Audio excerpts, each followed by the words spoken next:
Basically కిందికెళ్ళి వచ్చిన వాళ్ళకి నాకు ప్రేమ ఎక్కువ ఉంటుంది అన్న. ఎందుకంటే నేను కూడా కిందికెళ్ళి వచ్చినా కాబట్టి వాళ్ళకి లిఫ్ట్ చేయడం అనేది నాకు నా నేచర్ అన్న.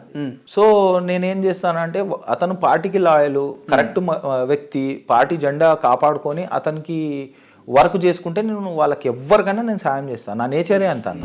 వాళ్ళకి నేను ఒక లీడర్ లెక్క అన్ని లెక్క వాళ్ళకి నేను ప్రమోట్ చేయడం జరుగుతుంది. ఎట్లా సాధ్యమైందన్న ఇంత చిన్న వయసులో మీరు రాజకీయాల్లోకి వచ్చి దాదాపు ఇప్పుడున్న తెలంగాణ రాష్ట్రంలో నలుమూలల విద్యార్థులకు యువకులకు మీరు అంత త్వరగా అట్రాక్ట్ అయ్యారు, మిమ్మల్ని అభిమానిస్తున్నారు, మీ పేరు చెప్తే రికగ్నైజ్ చేస్తున్నారు అని అంటే ఇంత షార్ట్ పీరియడ్లో మీకు ఎట్లా సాధ్యమైంది? How it's possible? ఏం లేదన్న, అందరికి అవైలబుల్ ఉంటా అన్న.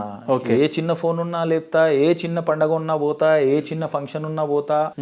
నేను రాజకీయంలో లేనప్పటి నుంచి మా అమ్మ నాన్న నా దోస్తులు నాకు నేర్పించింది ఏంటంటే పెళ్లికి పోవడం 100% పోవాలా. ఏ కార్యం ఉన్నా మంచి కార్యం ఉంటే పోవాలా, సాగు ఉంటే పోవాలి. ఇది రాజకీయంలో వచ్చి నేర్చుకోలేదు, రాజకీయం లేనప్పటి నుంచే ఇవన్నీ నేను చేయడం జరుగుతుంది. మా టీం అంతా మేము అందరం పోయి వాళ్ళకి బ్లెస్సింగ్స్ ఇస్తాము, వాళ్ళు సావులో ఉంటే వాళ్ళకి ఓదార్పిస్తాం. అది నేను రాజకీయంలో లేనప్పటి నుంచి చేస్తున్నా. ఇప్పుడు వచ్చినాక ఇంకా డబల్ అయిపోయింది. పేరు వచ్చినందుకు నేను అందరికి మాక్సిమం పోయి కలిసి మాట్లాడడం జరుగుతుంది. ఎందుకన్నా మీ వాళ్ళ దగ్గర ఎవరి దగ్గరకు ఒకసారి మీ దగ్గరకు వచ్చిపోయిన వ్యక్తులను మళ్ళీ కలిస్తే షానవాజ్ అన్న గురించి చెప్పండి అని అంటే ఆయన ఎంత మంచోడు అంటే, ఎగ్జాంపుల్ ఆయన జేబులో ఒక 100 రూపాయలు ఉంటే 70 రూపాయలు బయట వ్యక్తులకు ఇచ్చి తను హ్యాపీగా ఫీల్ అవుతాడు, సంతోషిస్తాడని చెప్తున్నారు. ఎందుకు మీకు ఇంత సొంతంగా డబ్బులు ఖర్చు పెట్టుకొని నలుగురు కోసం తిరగాల్సిన అవసరం మీకు ఏమొచ్చిందన్న? ఇప్పుడు ఉన్నమాట అన్న, అదే నాకు నేను చెప్పినా కదా, నాకు రాజకీయం అంటే చాలా ఇష్టం అన్న. ఎవరికైనా సాయం పడినా అంటే నేను చాలా హ్యాపీ ఉంటా.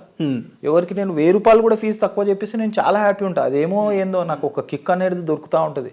1000 రూపాయలైనా 10,000 అయినా 5,000 అయినా అది మాట సమస్య. పైసలు ఏమన్నా మన దగ్గర వచ్చి ఎవరైనా సాయం అడిగితే వాళ్ళు ఎంత నమ్మకం పెట్టుకొని వస్తారన్న మన దగ్గర. అరే షానన్న దగ్గర పోతే ఏదో ఒకటి పని అవుతుందిరా, పోయి సాయం దొరుకుతుందని ఆ నమ్మకంతో వస్తుంది. ఆ నమ్మకంకి నేను పోగొట్టుకునేటరా. నా దగ్గర డబ్బులు ఉన్నా లేకపోయినా సాయం చేయడం ఇష్టం అన్న.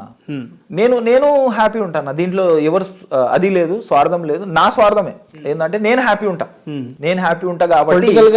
ఎవరు మీకు గాడ్ ఫాదర్ అన్న, బ్యాక్ బోన్ ఎవరిని చూసుకొని మీరు పాలిటిక్స్ లో ఇప్పటి వరకు స్టిల్ ఇంత యాక్టివ్ గా పనిచేస్తున్నారు అంటే? నా గాడ్ ఫాదర్ అంటే రాహుల్ గాంధీ అన్న. గాడ్ ఫాదర్ అంటే అతనికి చూసి ఇన్స్పిరేషన్ మొత్తం వాళ్ళనే. స్టేట్ పాలిటిక్స్ లో అంటే నేను ఉన్నప్పుడు వైఎస్ రాజశేఖర రెడ్డి గారికి చూసి ఇన్స్పిరేషన్. అతనికి చూసి ఇంకా మా కాన్స్టిట్యున్సీలో పి జనార్దన్ రెడ్డి గారు ఉండే, 2 మాస్ లీడర్, చాలా గొప్ప లీడర్. ఇద్దరు మాస్ లీడర్స్, ఇద్దరు జనాలకు అవైలబుల్ ఉండేటోళ్ళు కాబట్టి అది కనెక్ట్ అయ్యి వాళ్ళకి చూసి ఆ జర్నీలో ఫాలో కావడం జరిగిందన్న.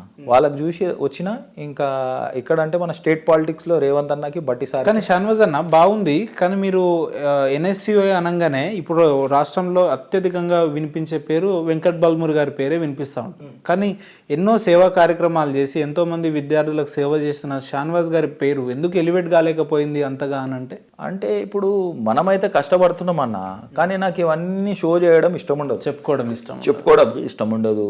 ఏ మంచి పని చేస్తే వాళ్ళకి తెలుస్తుంది చాలు. ఇవన్నీ మనకు రావన్నా. నా ముందుకెళ్ళే ఏంటంటే ఈ చెయ్యి నుంచి మంచి పనికి ఈ చెయ్యి నుంచి చేస్తే ఈ చెయ్యికి తెలియద్దు అన్నట్టు మన ఫీలింగ్. కానీ ఈ మధ్య ఏమైపోయిందంటే social media, Facebook, WhatsApp, Instagram, Twitter, ఈ సోషల్ మీడియా ప్లాట్ఫామ్స్ అనేది పెరిగిపోయింది. ఇప్పుడు చేయాల్సి వస్తుంది, ఇష్టం ఉన్నా లేకపోయినా చేయాల్సి వస్తుంది. కానీ స్టార్టింగ్కి వెళ్ళి మనం ఇవన్నీ దాంట్లోకి దూరం ఉండి ఏది ఉన్నా మనకు తెలుస్తుంది చాలు, మనం చేస్తున్నాం మంచి పని అని చెప్పి ఎదుటోడు సాయం పొందినోడుకి తెలుస్తుంది చాలు అన్నట్టు ఆ ఫీలింగ్. మీరు ఎన్ఎస్యూగా యాక్టివిస్ట్గా ఉన్నప్పటి నుంచి స్టిల్ ఇప్పటి వరకు ఎన్ని ఎజిటేషన్స్లో, ఎన్ని మూమెంట్స్లో ఎన్ఎస్యూ ద్వారా మీరు పోరాడిన సందర్భాలు ఉన్నాయి? మ్యాక్సిమం కాంగ్రెస్ పార్టీ ఏ హెజిటేషన్స్కి చెప్పినా లీడ్ తీసుకుని 90% నేను అవైలబుల్ ఉన్నాను. ఊటీ సిటీలో అవైలబుల్ లేనంటేనే అబ్సెంట్ అయినా తప్ప, డాడీ హెల్త్ ఇష్యూస్ హాస్పిటల్స్లో ఆడ ఉన్న తప్ప 90% నా అటెండెన్స్ అనేది ఉంటుంది. పార్టీ హైకమాండ్ చెప్పిందంటే ఫుల్ యాక్టివ్గా నేను నా ఫాలోవర్స్కి, నా బ్రదర్స్కి తీసుకొని రావడం జరుగుతుంది. నా వంతు ఏముంటే పార్టీకి నేను వర్క్ చేస్తాను. జెండా మోసేటోళ్ళం, జెండా పట్టుకొని. ఏంటన్నా ఎన్ఎస్యూలో ఇన్నేళ్లుగా మీరు కంటిన్యూ ఉన్నారు కాబట్టి ఎన్ఎస్యూ యొక్క గొప్పతనం ఏంటి అని అంటే ఏం చెప్తారు మీరు? ఇది ఒక స్టూడెంట్ యూనియన్ ఆర్గనైజేషన్ అన్న. ఇది ఒక జమ్మూ కాశ్మీర్ నుంచి కన్యాకుమారి వరకు మొత్తం 31 స్టేట్స్లలో ఇండియాలో మొత్తం జమ్మూ కాశ్మీర్ నుంచి కన్యాకుమారి వరకు మొత్తం స్టేట్స్లలో ఎన్ఎస్యుఐ అనేది ఉంది. డిస్ట్రిక్ట్స్లలో ఎన్ఎస్యుఐ కమిటీ ఉంది, బాడీ ఉంది, స్టేట్ లో కమిటీ ఉంది, బాడీ ఉంది, గ్రౌండ్ లెవెల్ వరకు ఉందన్న. మనకి ఏ ప్రాబ్లం ఉన్నా ఇక్కడ నుంచి మనం హైదరాబాద్ ఎన్ఎస్యుఐ అయినా స్టేట్ ఎన్ఎస్యుఐ అయినా ఏడైనా ఒక కమ్యూనికేషన్ అనేది ఉంటుంది. స్టూడెంట్ ప్రాబ్లమ్స్ సాల్వ్ చేసేది మనకి ఈజీ యాక్సెసిబిలిటీ ఉంటుంది అన్న. అది స్పెషాలిటీ ఆఫ్ ఎన్ఎస్యు. అంటే ఇతర ఆర్గనైజేషన్స్ కూడా ఉంటాయి కదా, ఎగ్జాంపుల్ ఏబీపీ లాంటివి కావచ్చు, పీడిఎస్యూ లాంటివి కాదు, అందులో ఎందుకు వెళ్ళాలనిపించలేదు? Why you choose an NSUI అని అంటే? ఎన్ఎస్యుఐ అంటే టు బి ఫ్రాంక్ అన్న, నేను ఒక సెక్యులర్ మనిషిని. ఓకే, నేను ఒక సెక్యులర్ మనిషి కాబట్టి నాకు ఒక సెక్యులర్ పార్టీకి కావాలని, నాకు ఉన్న మన కాంగ్రెస్ పార్టీ అంత మంచి పార్టీ ఏది లేదు. ఏది బీజేపీ అయినా ఎంఐఎం అయినా ఏ పార్టీ అయినా వాళ్ళ కులం గురించి వర్క్ చేసేది తప్ప కాంగ్రెస్ పార్టీయే, నేను స్టార్టింగ్లోనే మీకు చెప్పినట్టు, అన్ని పార్టీలకు అన్ని వర్గాలకు తీసుకునే నడిచే పార్టీ, అన్ని కులాలకు తీసుకునే నడిచే పార్టీ.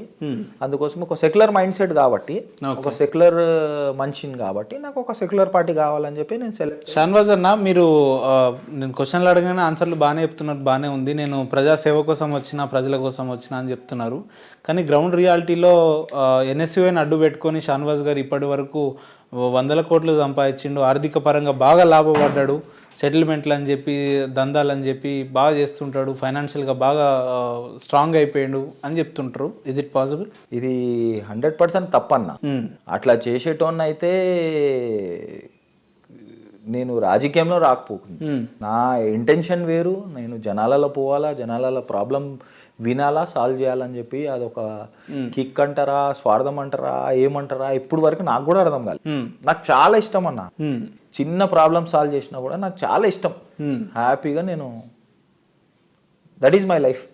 ఇప్పుడు నేను పైసలు సంపాదించే మనిషి అయితే నేను నా డిగ్రీలకి, ఎంబీఏకి, పోస్ట్ గ్రాడ్యుయేట్కి అడ్డం పెట్టుకుని నేను సంపాదించుకొని ₹1,00,000 ఈజీ దొరుకుతుండే. నేను ఈజీగా వర్క్ చేసుకొని మా ఇంటోళ్ళకి, నా దోస్తులకి అప్పుడు కూడా హ్యాపీ పెట్టుకుంటుండే.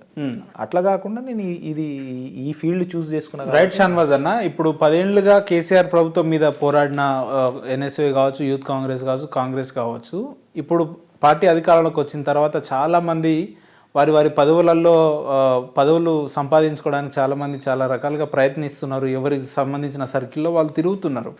మీకు ఎప్పుడు కూడా అనిపించలేదా 10 ఏళ్ళు కేసీఆర్ గారి మీద కొట్లాడినాం, ఇప్పుడు అధికారంలోకి ఉన్నాం, మనం కూడా ఇంకా పదవులు ఉంటే కూడా ప్రజలకు మరింత సేవ చేయడానికి స్కోప్ ఉంటుంది అనే ఒక ఆలోచన మీకు ఎప్పుడు రాలేదా? 100% ఉందన్న. మంచి క్వశ్చన్ అన్న. ఇది ఏంటంటే మేము కష్టపడేటోళ్ళం కాబట్టి మాకి కొంచెం ఇబ్బందులు టు బి ఫ్రాంక్ ఉన్నాయన్న. ఉన్నాయి. మేము మొత్తం చెప్తే కూడా కరెక్ట్ కాదు. కొన్ని పరిస్థితులు కాంగ్రెస్ పార్టీలో ఎట్లా ఉందంటే పనిచేసేటోళ్ళకి అంత గుర్తింపు దొరుకుతలేదని మా భావన అన్న. పాత కాంగ్రెస్ వాళ్ళకి, పాత ఎన్ఎస్యూ వాళ్ళకి, పాత యూత్ కాంగ్రెస్ వాళ్ళకి అంటే సరైన గౌరవం లేదని భావిస్తున్నారా?